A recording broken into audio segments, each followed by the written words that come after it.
It's January 15th, 2025. And yeah, still winter here in zone 3-4 in Alberta. So I just came out today because it's above zero and just looking at the stuff that I have in pots. And the squirrel that's going by. Anyway, yeah. I need to get my raspberries, all the dead canes out of there as soon as I start seeing fresh buds. I have an idea which ones need to go, and typically those are the ones that had fruit on them. So that's one of my jobs this spring. You'll notice that I leave everything in my pots, and that's just to keep the bugs happy overwintering, whatnot. I have my mini concrete bin thing here, and yeah, I do that to collect water, so when it melts I can start transferring it into the greenhouse. So the greenhouse, yes, I use builder's plastic on my greenhouse. This particular plastic has lasted now, I would say, about 4 or 5 seasons. It's on here very tight. The problems arise when you move it or recrimp it down with the wiggle wire, or it blows around in the wind. But other than that, not bad. So, in the greenhouse. Yep, everything is still dead. Current temperature now is that, so we're at about 10 degrees Celsius, about 51, 52 Fahrenheit. Not bad. The layer of ash that I put down is still down. It hasn't melted in here since I put the snow down. That was several weeks ago, so that kind of tells you how cold it tends to be here in January. The bucket of ice that I have here, we got some meltage, some water in there, but still mostly frozen. Yep. In this large pot here, I plan on trying to put lettuce in there to start it earlier. And down in that bed closest to the south wall, I am going to be, well, actually I think I did put some lettuce seed down there in the fall after I got some seeds. I still have a plant of lettuce here, and there are still lettuce seeds on there. Look at that. Yep. So those are still viable seeds.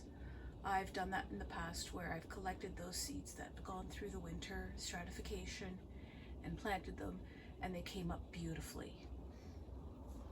So there's that.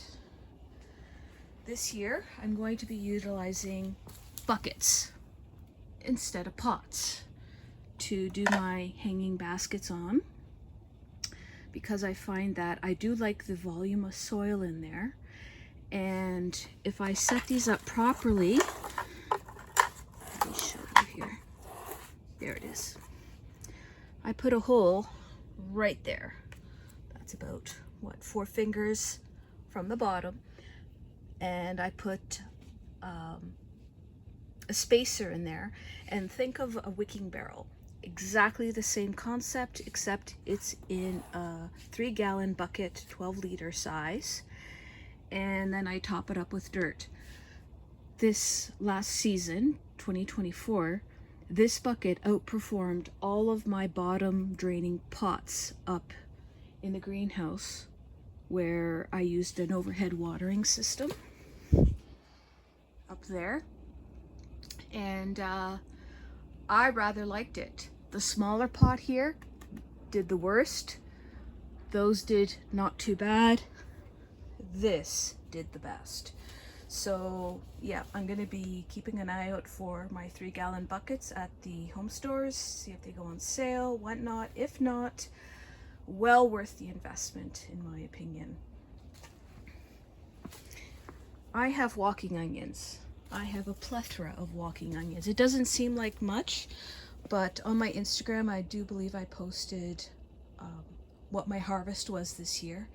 And with that harvest, I actually pickled all those little walking onion heads, and they taste amazing. I can't even begin to tell you. So this is them down here. They're perfectly fine. We got some dead wood in here. The plan also is this year is to get more rebar,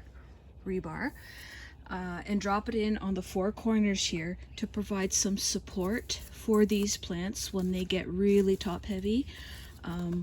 They tend to spread, as we see over here, and I kind of want to keep them contained. I was happy with the harvest I got this year, so I really don't need any more than that, because it was a lot of work peeling all those little onion heads to put them into a jar. So just don't mind me, I'm just pulling off the dead. This will not grow. Dead, gone. But down in there is alive. That will come back, no problem. I do have seeds for walking onions. They will go up in my Etsy store, and if you want some, feel free to purchase them. They won't be that expensive. And I think I will also be offering for local residents actual started plants, just to get you started a little bit quicker. Alrighty, so yeah, not much to report. There's my mullein.